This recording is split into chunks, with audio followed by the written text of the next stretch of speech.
Hi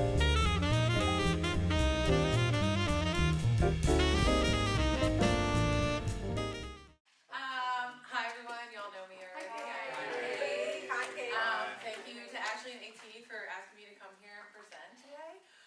So I'm basically going to talk about like the ways that I go about my planning and organizing for my residencies, and show a couple different ways and worksheets and things that I use, and give you guys some time. I really want to like let you guys use some of this time as a way to start brainstorming for like upcoming residencies and things like that. So I'll kind of get into that. So first up, like, my name is Kate, like I said earlier. I'm a visual artist. I work mostly in mixed media and sculpture with a lot of wood, fibers, things like that. Like Ashley said, I do small works, but also large scale installations. This was at the Delaware Contemporary. Back at my thesis show, which seems like a gazillion years ago, but it's like the nicest picture I have, so I always use it. And like, kind of want to talk about first about me. Like, I wear 3 different hats, and when I'm like wearing those hats, first one is the artist.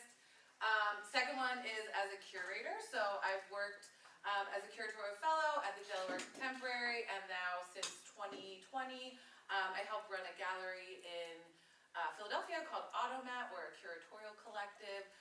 So I'm always thinking about how people are going to experience visual art. Also, like, I make it, so I think about how I experience, or how people experience it.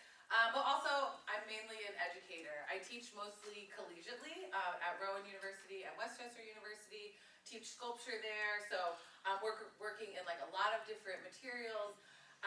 But I also do lots of work with children and DIAE, and a lot of the work that I do, like, develop in DIAE, I take outside of that area, outside of DIAE, and I'm using it in multiple ways. So like, maximizing the effort that we put into all of these things to like really to our benefit is kind of like my idea. So like I was saying, through every project that I do, and I need slides to keep on track, so sorry if it's like a lecture, but I'm looking through these 3 different lenses as I'm developing my project. So first, like, as an artist, I am so concerned with like, what are the creative lessons that are important to me, and how do I get those into, it's like the round hole square peg situation. Whatever the teacher wants to happen, I want my lessons to get in there too. So in visual arts, I'm like really, really concerned with helping, especially our younger kids, like focus on the idea of dexterity. So every lesson I do, I want those like fine motor skills to be developed. And so we're always making 3-dimensional things. So that's like what I'm thinking about as like the lens of an artist. As the lens of like the curator, I'm thinking about how do I want my project, whatever the kids are making, to help them understand the focus art experience. And like, if we think about, the greater DIAE model, which is like based on this Lincoln Center idea of like the focus arts experience, the project, and then and like how those kind of collaborate, how we prepare them.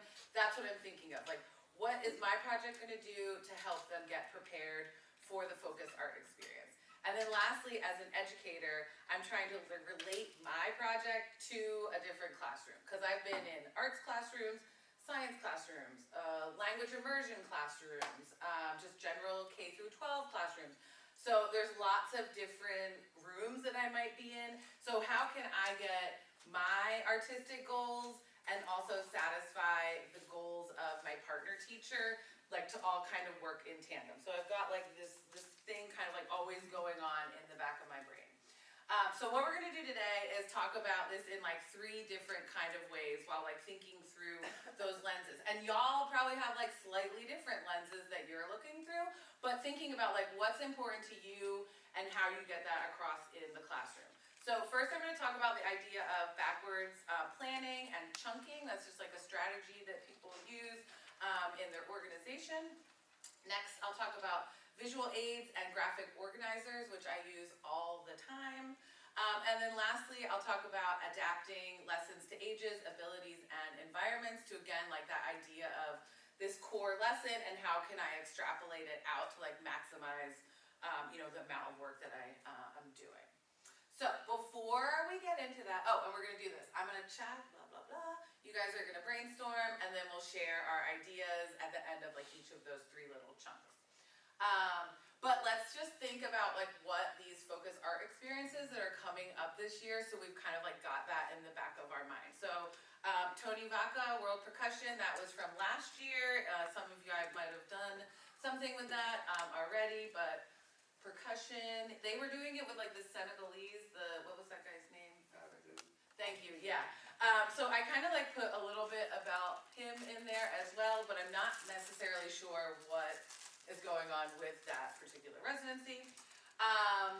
The next one is kind of this new one, which is this Otami Tenango, which is a style of embroidery from Mexico. Just some examples, it's not like one particular person, it's more of this like genre of embroidery. And then the last one that I put up was am I saying that right? Wawa, thank you. East Meets West, which was the puppetry show. I don't think that's carrying over this year, but just something that maybe some of us did a residency for, or maybe I was the only puppeteer in the world. I think that my understanding is that we often work together with her, so it could come back even though we don't have something set yet.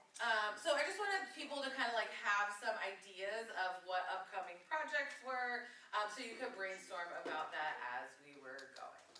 So I'm going to dive right in, and we're going to start talking about, I'm just going to show random puppets this whole time, like things that my students have. Show me all the puppets. This one's supposed to be cheese. Show me This one is like a chef, and this was a cat. So first we're going to go over what the idea of backwards lesson planning is, and then how we can adapt that to work specifically for the DIAE model. And now I am not like a pedagogy teacher, I am a artist who like fell into education. I don't have like a background in it, but from, doing education for the last 10 years, I've kind of like, found these little lessons along the way. And backwards lesson design, I actually learned at a DIAE PD like 4 years ago or something, and I've kind of taken that idea and reworked it. But for those of you who aren't familiar, we've got this idea of like traditional lesson planning, which is step 1, we're going to identify what we need to learn. Step 2, we're going to make up a bunch of lessons. And step 3, we're going to have an assessment. And the way that backwards lesson planning works is you kind of identify more like what are those skills or what is the information that I want the student to have at the end. So you're starting like with the goal in the beginning. Then you're creating assessments that would help test that goal. And then finally, the third part is planning a sequence of lessons that would help prepare the student for the assessment. So taking that like kind of idea, this backward scaffolding, I kind of like change it around a little bit to work into the DIAE model. So we have step 1, which is identify what students should know and be able to do by the end of the learning cycle. I think of that as like the focus experience. So like the puppet show that they're going to, the theater performance that they're going to go see, the work of art that they're going to go look at in the museum. That is the goal at the end. It's already like laid out for us. The second step, so create an assessment to measure that learning. That's where I come up with my goal for my residency. So that's my project. So the assessment, the test, is like creating or doing whatever the residency project is. Step 3, I'm like planning a sequence of lessons to complete the assignment, the assessment, to complete the residency. So my step 3 is like planning out those individual sessions. So kind of like just tweaking that backwards lesson design, but really like thinking about it again through the lens of the DIAE model. Once I kind of like break down that idea, so I'm like, Ashley comes to me, she says, I want you to do puppets with 3rd graders. And I'm like, okay, great. So they're gonna see the puppet show at the end.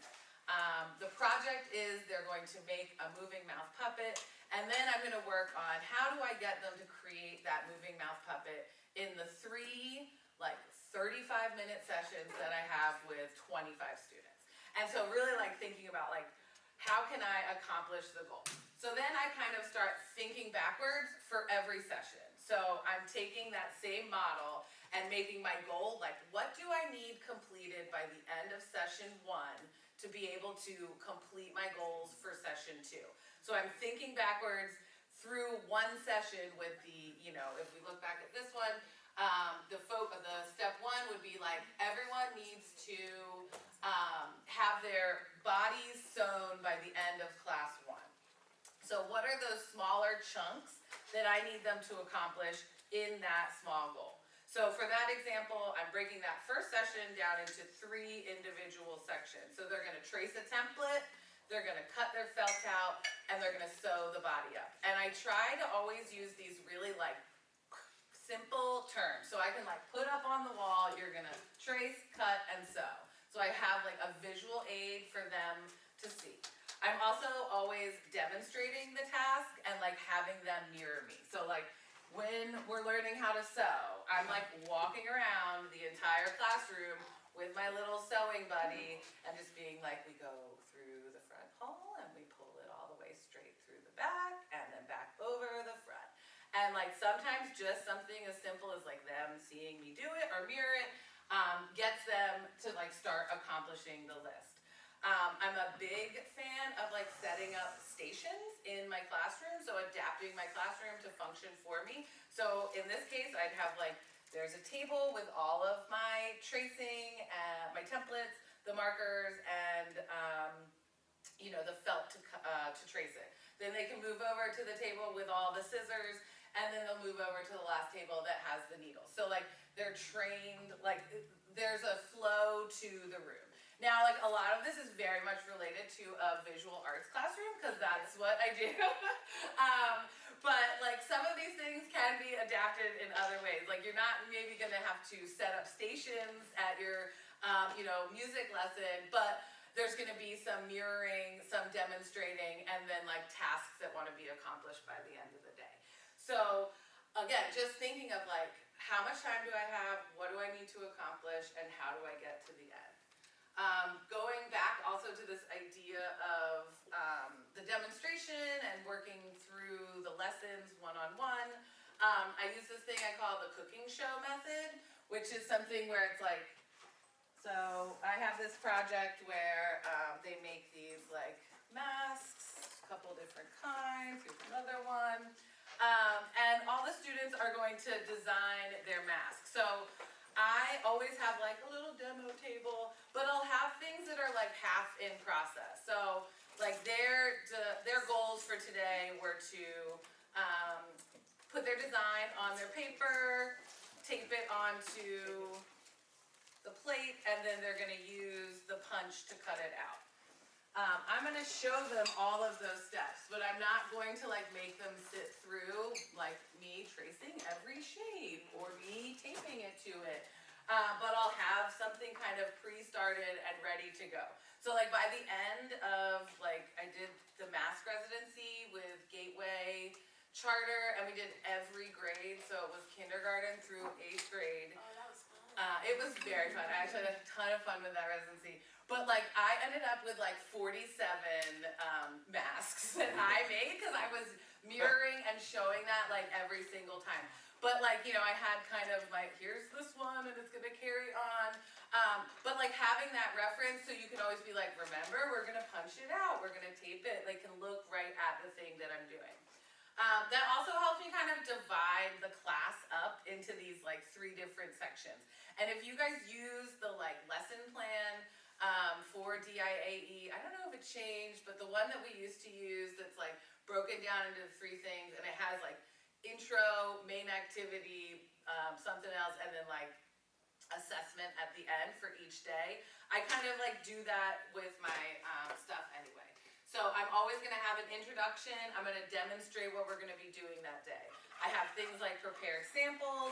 So like another example is like, here is my like paper mache puppet head. So I have them, like I'll have that balloon with the cartons like taped onto it, but then also they can see it like, oh, this is what it looks like when there's one coat.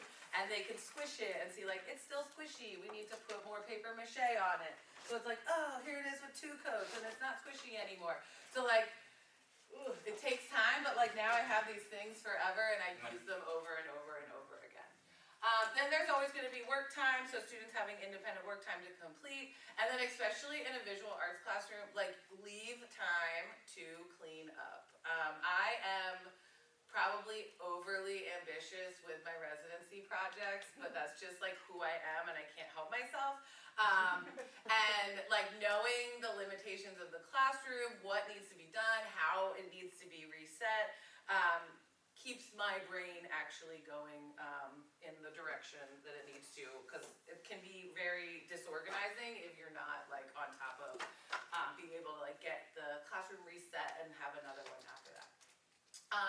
Okay, the next thing I want to show you guys is this other example of like a backwards design template. I kind of printed one out for everyone, so just like pass that around.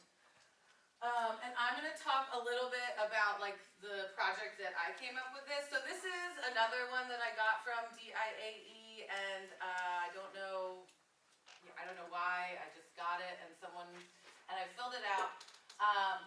But it has kind of that same thought process, really more specific to the arts, and you'll see that like written in some of the prompts. So again, we're starting with this idea of what is the desired outcome. And I find like doing these things, especially if I'm starting a new residency, like it's really helpful because a lot of the questions are asking these 3 things that Yolanda was talking about earlier. So thinking about like what are the lines of inquiry that we're trying to get across, and that's where I'm able to like, again, like insert those lessons that I'm interested in the kids getting. So thinking about like with the masks, I wanted them to focus on the idea of symmetry and contrast in their color, but also like my main goal was to like make them use their body as a tool and physically cut out and punch out all of these like individual things, which was so fun because they were all like, this is the hardest thing I've ever done in my life. And I'm like, and it was always fun because it was like the 5th, 6th graders were complaining, and I was like, kindergartners were doing this last night. Like, you can do it too. So this particular lesson plan here starts at the top with established goals. So what relevant goals, content standards, residency objectives is this going to address? And like just answering those questions for myself is helpful. And like I found this one, this was for a residency that never actually happened, but it was to create an outdoor sculpture from alternative materials to put in your sculpture garden. Create a miniature sculpture to activate an underappreciated space, so a trophy for underappreciated object. Actually designing and making a sculpture. Maybe we're not going to address all 3 of those things in the actual residency, but I have that idea of like, here's different lines of inquiry that I can use. And again, that comes into play when I'm starting to like adapt my lesson for different classrooms. Here is like my understanding. Students will understand artists can use a variety of materials to make their work. Where an artwork is placed can be just as important as the artwork itself. And I think in the end that became like the more central line of inquiry for the residency itself. And going off of that, I started to think of different artworks. So there's this famous piece of art, it's called Tilted Arch. It was just a big old piece of steel that this artist, Richard Serra, stuck right in the middle of a plaza in New York City. And people hated it because they couldn't cut across the plaza anymore. So the sculpture itself, very innocuous, but it made people very aware of the space. So like there is some contextual information that I can present to my classroom for them to start thinking about how does where a sculpture is situated activate or change the way my body interacts around it, my feelings of it, and all of that kind of stuff. In the end, the sculpture was removed. They would not let it stand. It is no longer there. And then again, now it's asking, again, desired outcomes. What are the key knowledge and skills that students will get from this residency? So my goal, my skills are like those tangible sewing, that youth dexterity, and also being able to go to the puppet show and understand, how a puppet moves and things like that. Next on that one is assessment evidence. So how will the students demonstrate they've accomplished the goals? So again, we're thinking about like this idea of reflection here a little bit. How is it going to be proven that they're actually doing the thing? And like I wrote down, each student will create a miniature sculpture and activate an underappreciated area in their home and yard. How can they reflect on it? How does the sculpture affect your body? How does the material the sculpture is made of affect the way you look at it? So again, just like generating a lot of information that I can pull from when I go and finally make that final lesson plan. And then the last part is like, they're talking about this idea of creating the learning plan. So creating those like 3 sessions that you're gonna have for the residency. And I really like this kind of where to strategy because it helps you think about like, is this actually going to work? Like, am I going to put all this effort into this idea and it's actually not going to be engaging or interesting or related to the project I'm trying to do? So it's kind of this little walkthrough. So they're going to say so the W stands for help the students know where the project's going and what they're going to be doing. So clear outcomes, clear goals, clear desires, and expressing those to the students. How does it hook the students and hold their interest? So, like the investment from the student is like half the battle sometimes. If they're not interested in it, it's like, God, this is really difficult 40 minutes of my day. Or if they're into it, like, you're like, oh my God, that went by so fast. So I'm always trying to show them like one thing, like look, its mouth is gonna move, or like we're gonna use this tool today to get them like excited. So what is that hook that's gonna keep them interested and also excited for like session 2 and session 3 moving forward? And we also have to recognize like we're not gonna win everyone over. Like that's just never gonna happen. So like setting our expectations right. Next is equip the students to complete the project. So is the lesson that I'm planning giving them the tools, the time, the materials, the understanding, the knowledge to complete what I need them to do that day. Provide opportunities to rethink and revise their work. So like great example of that is like, okay, we're all gonna make a design sheet. And then like someone's gonna finish there and be like, oh, I hate this. Well, like let's make a new one. We can always change and edit it. There's time to revise and edit. E is for evaluate and experience. I really like the idea of like experience the work. So what is the student going to do with this object after the fact? So that idea of, I talked about a little bit the PSA with the moving mouth puppets. That's the experience. That's how they're activating the thing that they actually did. Are they performing? Are they doing a recital? You know, what is the experience that's related to the art that we're imparting? T is for tailored. So is it tailored for different learning environments? All of our schools are very different. Some of us have gone to the same school over and over again, so we kind of know that student base. Sometimes you're going into a classroom that you've never been before and don't really know the expectations or the abilities of your students. So being prepared to kind of pivot on the fly. And then O is for organized, and I try to be as organized as possible. Sometimes my classroom is organized chaos, but in a good way. So what I want everyone to do now for maybe the next 10 minutes, we're gonna do a little brainstorming. Think about how you can think through a residency project that you've done or that you're thinking about doing and start trying to apply that where to strategy. And then I also said after completing your where to exercise, chunk out that first lesson goal and think about what are those 3 things that need to happen in the classroom to be able to get to session 2 of your residency. Start thinking about a specific age group or a classroom, a subject. We're going to talk again about adapting our lessons. So if you're thinking, okay, I'm going into an arts classroom, thinking now, later we might expand that to science. So focus in on a subject that you'll be thinking about and think of it through that lens. Cool. Anybody want to share how they kind of work through the where to strategy with a residency they had in mind? I'll share. Thank you. You want me to do all of them? Yeah, or just Okay. yeah. I have, so we're gonna do the West African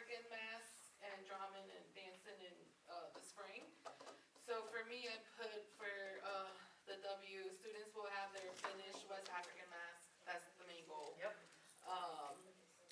For age, a way to hook them, I'm hoping that I can show them some cool masks already made and they can be like, wow, so cool. And that's all I can hope for, but I'm willing to take advice on how I can make that hook better. For E, students will have a beginning foundation to start the mask. So like having that paper plate and maybe that thing that you had, I like that idea. And How about, did you think of their evaluation and experience and how maybe you'll stay organized? that's E. Yep. Okay, so for the evaluation, students will be able to talk about their mask and engage in a group celebration. And like, I wanted to, like, those are simple goals, which are Yeah. totally accomplishable, and I think I was just talking to Ashley during our break and AT, like, we have to remember we get little chunks with these kids, and Yeah. sometimes it might be the only time they're having a theater, dance, music, or art, and so if we can just like cram as much, but they still end up with a product at the end. I am like notorious for my projects, like, always needing an extra day and like again like having the buy-in from your teacher when they're like willing to, they want to finish it because the kids are into it, like makes a world of difference. If your teacher's not into it, it's a struggle sometimes. Yeah, which Miss D was just talking about too. Anybody else maybe want to share like yeah, you can just improve on that because like say you go and do that again, you already identified the two things that just need a little bit of help and you're not worried about the rest of the stuff. And then my one advice to people like on how do I hook them? Like think of what makes you excited about the project or the medium or and your excitement about it will transfer. I am like a very animated teacher if you haven't noticed already. But I think that's sometimes like what gets like people excited and invested in doing the thing, and then again remembering like we're not gonna win them all over, but if we get a good chunk of every class engaged, that means that what you're doing is right. Okay, so moving on from yes, actually. I just want to add two things to Yes. that. Amber just mentioned about, sometimes, especially as artists, when we're doing our creative work, it just kind of happens, it just kind of like comes up. And lots of times a student can freeze. And what I find works best, honestly, it feels so intimidating. Build a small box. Like build a small box for the students. And then inside that small box, they can do whatever they want to do. But build a small box of parameters, of instructions, of techniques that you're going to focus on. If we think about Connie's lesson yesterday, or not even the lesson itself, but like that song that we were looking on originally, it was like, facial expression, focus. Like those are the only two things we were talking about in that. And then if we think about Connie's lesson, like we could have done that whole other texture thing, which would have been super fun, but no, we were really just talking about, okay, we're looking at this one work of art, and how can we pull everything we need to know about this one work of art out? How can we do that? What is that process of practicing? Making a small box, and then within that small box, giving them the freedom to do and create whatever you want to. The other thing, in terms of a hook, remember we talked about how you can funify your lesson? Funify it. And also figuring out, being really clear for yourself about what is your energy individually, and how you can bring that authentically into the space. I'm a big and loud, and Kate is a big and loud, and I love that. Jay is a big and loud with us. AT can make herself big and loud, but she doesn't actually like being there. That's not really her space. But you can, Jaquan is not a big and loud, but I'm loud. you can be loud, but that's not actually your teacher. That's not actually your teacher presence. That's not y'all. Yeah. And so figure out what your teacher presence is and what that feels like and what feels most and what works and connects best with you, and just do that well. If you are a quiet person, be the quiet person, but figure out how to be quiet and be like, da da da da da da da. So you still need to come into the space in a way that is genuine and authentic to you, because these kids, especially the middle school ones, can see it and they can smell it, and like, she faking it, and they're done. You'll do better just to really zoom in, and you'll feel better. You won't feel frantic about it. Yeah, you'll feel better when you roll into it in the way that works well for you. Sorry. Yeah, cool. Did you have something to say? No, I was going to just say, to your point also, the opposite, I think you have to always also balance yourself out a little bit, because I can walk in too big and loud, and it's like, whoa, chill out, you know what I'm saying? So I have to very consciously see whether or not certain kids, because I've had kids literally, when we went to Gateway, like I started doing something really loud, and like a child literally shot up and sprinted out of the room, like, you just did way too much for me. And so I'm like, whoa, I gotta pull it back quickly and catch it on the other side, so yeah. And that's like another thing too, is like, we are lucky to have these 2 planning sessions before our residencies start. And like, if you're not asking the teacher what your student body's like, what you think they're capable of, showing, like, I'm always starting with like pie in the sky, and then show it to the teacher, and they're like, oh, that's not possible, and then I dial it back, but never to the level that they want, because the teachers never think that their kids are capable of the stuff that they actually are. And like, our presence in the classroom, I always call it's like, I'm like the fun aunt that like comes in, and like I have my partner teacher, and then like I'm here to bring a different experience to the students, to the classroom, that isn't, you know, we're in an academic setting, we're putting lessons in there, but it's not like a lecture like robot, you know, like I want it to be fun and engaging, and that's like what hooks them in. They're like, oh sweet, I don't have to go to science today, I get to come and like Kate is here for the next 3 days. So working with the partner teacher, I have that at like the end, but I feel like I'm gonna have to cut some stuff off. Okay, so I want to move on to this idea of like working with graphic organizers. There are like 6 little packets that have all of the stuff, and this has 1 in there too. Just like pass them around. They're all the same. I just want people to see examples of different graphic organizers that I've made. So y'all look at like these. So Ashley knows this about me. Like, I am always coming prepared with a worksheet. I love a good worksheet. Yes, just like look, you're just looking. Yeah, you're just looking. You don't have to fill them out. I just want you to see like examples of different ones I've made in the past. And I'm going to talk some about them right here.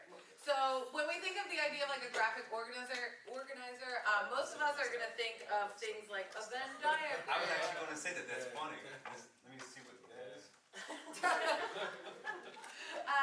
Like a Venn diagram, a brainstorming chart, a mind map, a T-chart. It's okay. But I use them a little bit differently in my classroom.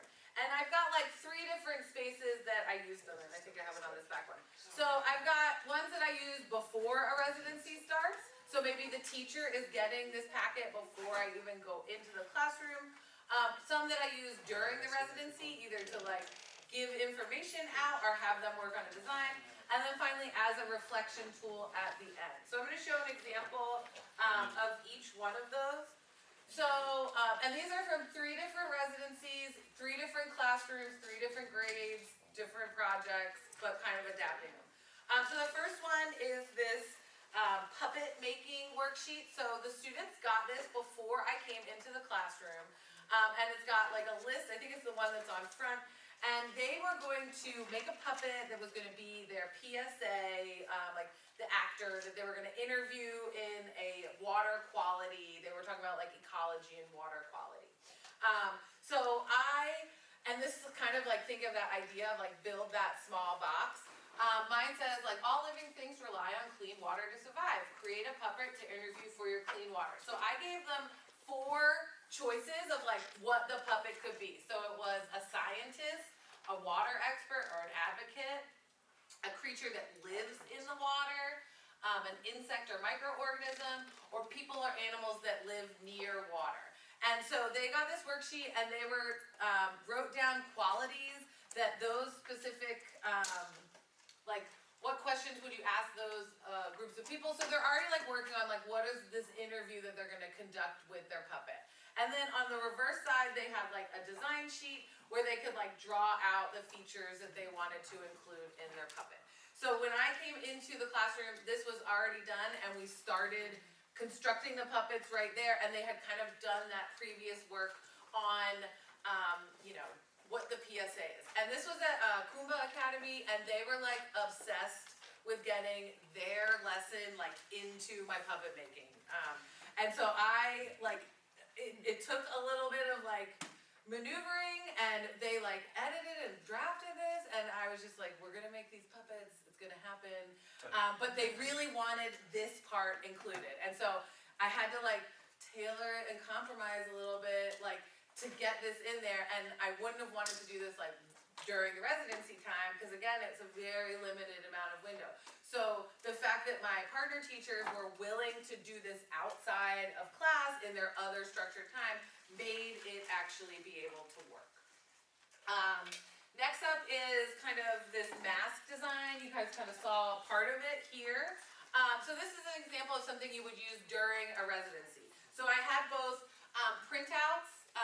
So there's like a couple packets that were around that talked about just the characteristics of West African masks, and like reinforcing that vocabulary that I was trying to get across. So my lesson was about like making sure they understood symmetry, contrast, and things like that. So like I wanted those vocabularies to be key, but then also they're using their design sheet and templates to trace, and then we're actually using it as like our punch guide here. So this was an example of something like I brought this into the classroom, and they worked on it in front of me while we were there together. Also, it was just really important too to like have some of that contextual information, because it needed like a relation. I was in an arts classroom, so I could be pretty broad with what I was trying to get across contextually, and I thought it was important that we focus on these artistic characteristics of West African masks as like a way in the arts room. If it had been a science classroom, then maybe it would have been more about like the material or something that's more tangible related to like what's going on in a science classroom. This third one is, I love making single sheet zines, and we're all gonna learn how to make one here in a minute, yay. But this was for 6th, 7th, and 8th grade. They were in a Chinese immersion like classroom, so it was an elective classroom.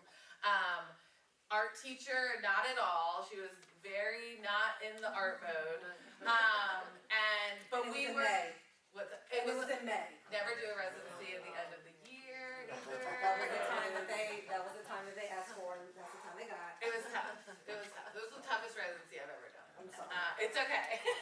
But I ended up making this like zine for them. So the puppet that we made was like very basic. I tailored it. Like I'm not going in there in a non-art classroom and trying to do paper mache. Like that is just not a good idea.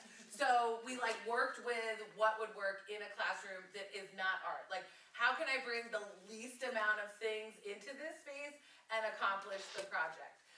So the puppet was a little bit more simple, but that's why we had this extra kind of reflection tool at the end, where they were using their Chinese language skills to write out the different emotions and feelings of the puppet. And these like single sheet zines are like the simplest thing to make, and I think they're like, I did this as a gateway teacher PD, and like going back there, I've had people always telling me like, oh my god, we just made zines again. So even if you're not a visual artist, it could be a way to again like insert that idea of reflection at the end, a way for them to experience or think about what they're making. So I'm gonna hand out a little zine, a hamburger and hot dog folds. Yeah. Okay, so hot dog, we're gonna fold it long ways because it's like a hot dog. And so everyone's gonna fold their paper right in half long ways. And you can open it back up. And then we're gonna fold it hamburger style. So that is our squat way. So I'm gonna end up with my piece of paper, and it's equally divided into these like 8 different hands. So you got your cut, and we fold it back to hot dog style, and then we're gonna push it together. See how it makes like that little diamond? And then you kind of fold it up. Oh, honey. Yeah, you got it. There you go. And then now. And you can do like put it like on here, or you can just fold it up and have them like write directly on it. One thing, friends, if the imperfection of it stresses you, release that. Release it, and the more you make them, the better you'll get at folding it and also cutting. I was thinking as far as music is concerned, make something like similar to this, or it could just be a chart on the board. The elements of music, you've got your rhythm, you've got your melody, you've got your chords, you know, and then for lower grades, you just focus on the one element. You know what I'm saying? You've got your steady beat, you've got your, you know, just all your elements of like one section of it. You know what I'm saying? So all your components of rhythm, your components of, you know, building out a melody or chord structures and things of that nature. Yeah, because then like you have a reference thing like to point to them. Like they're like, hold on, what was rhythm again? And then you're like, oh look, it's on our little chart over here. And also maybe like thinking of ways that you can give the definition of rhythm, but is there a visual interpretation or auditory clapback so that we're reinforcing. We all learn differently. Some of us are visual, some of us are auditory, some of us have to write something. So like giving them an opportunity or a couple of different venues to like, again, like get that same simple lesson across. And I love the idea of like, we're just gonna do one with the young kids. And then like, you know, again, I was saying like, I always come with these really crazy ambitious ideas and then dial them back. But like having, you know, control of that lever and understanding when you need to like turn it up or turn it down can be really, really helpful in the classroom setting. Yes, I think also is what you just mentioned about music. I think there could be a really, really clear opportunity to do composition through this, because so many of the music residencies is like we need to create something, so they need to compose something, and the kids are not used to doing composition at all, because it's not time. I don't have no time to teach you how to compose a thing when we actually have to learn how to play this song that we have to play in 6 weeks. So you actually need to just learn how to play this song. So that's what the band teacher is working with. However, there could be a space where we're using the zine and we're doing polyrhythm. And so it could be rhythm 1, and they have to clap it out, or however you're gonna notate it. You gotta teach them how to notate it, but like, here's the first rhythm, and then here's the second rhythm that gets layered on. And then here is the other instrument that we're gonna use, and whether that's a melodic instrument or not, we're gonna write down whatever that is, and then if there's some vocalization. And we're just literally notating it in whatever way works for the age group, with you, with the artist, because the classroom teacher, if you were doing something that elaborate, then the classroom teacher probably in the music classroom. But even thinking about the soundscape she did with FSMA with 6th grade, for the they had to be like ecosystems, like you had to like make the ecosystem. This would be so helpful for the classroom teacher to continue to practice with them, because she was like, I don't know what the heck they're doing with the science teacher. But if they have their little book and they're like, okay, I remember our rhythm was, and then the other one was like, I don't know what it is. So the last thing I wanted to touch on is this idea of adapting lessons to different age groups, classrooms, subjects, and teachers. And I'm just going to talk quickly about like an example of how I've done that. Ashley kind of brought up one already. But first is like age. I think we end up going to school, sometimes we're with 2 years, and sometimes we're like 10. How can I take one idea and spread it out so that I'm not making more work for myself? That's like the main goal. We all probably have lots of different jobs that we do, and we need to prioritize our time. And like, my priority is not making extra work for myself. So I start thinking about like, what is the one thing that I want all the students to get? And then how can I still impart that into 2 different lessons? So for example, we had like the 2 puppets. The younger kids, I just made the pattern smaller and made them have to sew less. So instead of like, where's my example here? Like the older kids cut out 2 pieces like this and then stacked them together and then sewed them, but the younger kids folded theirs in half. So use the same template, I just cut it a little bit shorter and then redesigned like how much they were gonna have to do. So that the kids could accomplish the same goal of cutting and tracing their, cutting, tracing, and sewing in the first session, but like it gave more time for the younger kids than the older kids. I also have done things like where pieces maybe are pre-cut. Again, like I think a lot about like my time in the classroom, how I can maximize that, and if it's like me having to spend an hour like cutting something out before, I'd rather do that than be stressed out in the classroom. We all are different, so like don't be like me if you don't want to. I totally get that. But like I feel more prepared and organized if I have, you know, things in the, she knows I love a Ziploc bag. I'm like, give me a bag so we can all put our projects in it. Like things like that make me feel better in the classroom and more effective there as well. Next thing I think is something that we probably all deal with is like, we're not always going to the classroom of our, you know, medium of choice. So thinking about how I can take, again, the same lesson and then adapt it to different classrooms. So in an art classroom, we're making the most ambitious puppets. We're doing the paper mache, we're learning, like the goal is to learn about the armature and how the paper mache works. And you'll see like the list of ingredients is like 10 times longer. If I want to take it, again, I mentioned this puppet earlier, in the immersion classroom, I'm just using cardboard and paper because it's the easiest thing to do. Then in like the general K through 12, I'm going to change it like a little bit and like challenge them a little bit more, but also like not, like I knew I had a little bit more buy-in. So again, like understanding, and that's what I mentioned earlier, that idea of like really using those lessons to, or your planning sessions to understand like what the teacher wants, how you can align your goals with their goals, and then also make the project accomplishable. And also like gauge whether or not they are gonna do anything to help you while you're in that classroom or not, because that can be a huge shock if you're expecting someone to be assisting you and then you are there alone with like 30 kids. Subject, kind of same thing. Thinking about like in the art classroom, I'm trying to reinforce those ideas of the artistic principles of design, three-dimensional form, thinking, you know, volume, things like that. In the immersion classroom, we want to focus on them using the puppet to tell the story in that second language. So that's why the project was simpler and we're focusing more on the idea of using the Chinese language. And then for the K through 5 example, that's when we were making our water quality puppets. The younger group had a different one. Theirs was like animals that live in trees. So again, like making it's the same exact base puppet. We're just like, yours is living in water and this one's living on a tree. Like they use their imagination to kind of interpret that.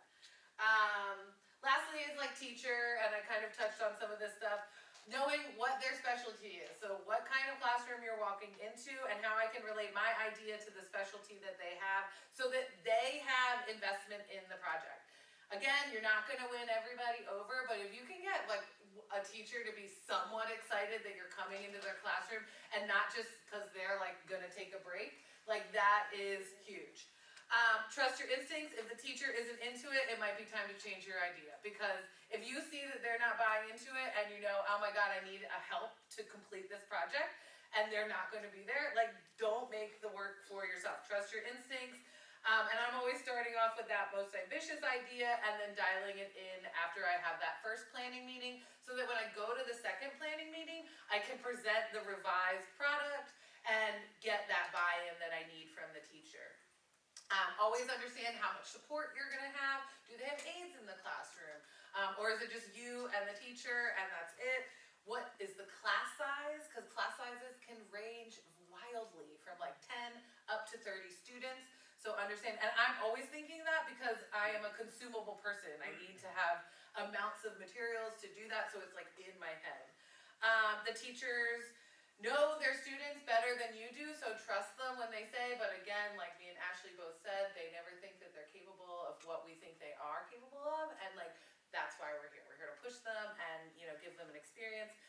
Expect the lowest engagement and then get excited when your teacher is interested in what you're doing. Like start off with that low base.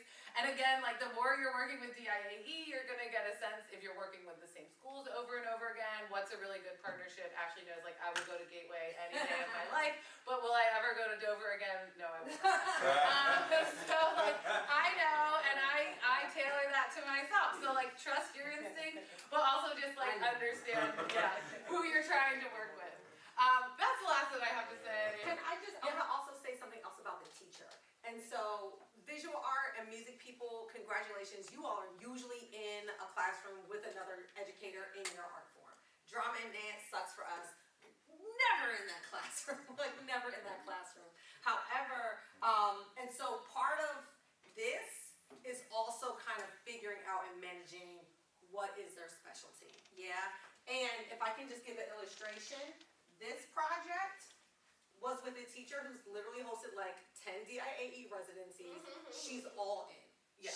She was the visual art teacher in the visual art class, so she's not gonna be freaked out about the amount of mess that paper mache and paint leave on her tables, because there's paper mache and paint on the tables anyway. Be really clear about what we're gonna do and what we're not gonna do. What we're not gonna do is have something that's, and this is in terms of the performance people, what we're not gonna do is have something that's performance ready at the end of 3 days. We're not. That's never the goal. That's never what we're gonna do. What we are gonna do is lay a foundation for a structure that you can use and some seeds of something that could be a thing if you keep rehearsing it after I leave. You keep rehearsing it, put whatever the rest of it around it is. Because what's true, one of the things that is very true in the performing arts, and that nobody's going from nothing to performance in 3 days. Yes? Well, Jay, you don't count. You don't just be honest. Because, just go. And I mean that. No, but there's I really do. and Like, what you I'm just saying- get on the stage and go, and then it's like, there's it's a not such a difference big thing. there's a difference between sharing. Sure. So doing a sharing, and I always call it that. So when I'm having the pre-meetings with the teachers, like you all have those 2 planning meetings, I have had at least 1, maybe 2 meetings with the teacher beforehand. And during that meeting, I'm like, y'all need to be in here dancing and doing a thing with us, not sitting on your phone. So, it's not your break. So I'm always having those conversations beforehand. I'm always saying, yeah, we're gonna create the lesson C's, but no, this is not gonna be ready for the spring concert. You'll need to do a little bit more, but we are gonna do a sharing because we want them to get in the habit, in the visual, and actually in all of the arts disciplines. We want them to get in the habit of saying, this is the thing that I made, this is the thing that I made, and then this is how I feel about it. Yes? And just sharing that out.